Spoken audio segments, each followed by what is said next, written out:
గత పాలకుల పాపాలు, గత పాలకులు పరిపాలించిన తీరు, వారు చేసినటువంటి పాపాల వల్ల ఈరోజు రాష్ట్రం కూడా ఎన్నో ఇబ్బందులు ఎదుర్కొంటూ కూటమి ప్రభుత్వానికి అత్యధిక మెజార్టీ ఇచ్చి ఆ కూటమి ప్రభుత్వానికి ఇచ్చినందుకు ఏదైతే అభివృద్ధి సంక్షేమం రెండింటిని కూడా సమపాలలో ఈరోజు ప్రభుత్వాన్ని నడిపిస్తూ ఉన్నాం.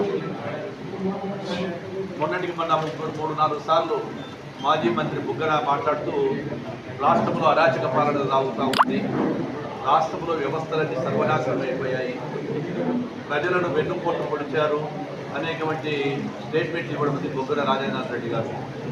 అయ్యా బుగ్గన, నువ్వు ఒక్కసారి ఆలోచన చేసుకో. పిట్టకథలు చెప్పి నువ్వు పిట్టకథల మంత్రి అయిపోయి ఈరోజు పిట్టకథలు పనికి రావని చెప్పి ప్రజలు మిమ్మల్ని ఇళ్లలో కూర్చోబెట్టారు. 150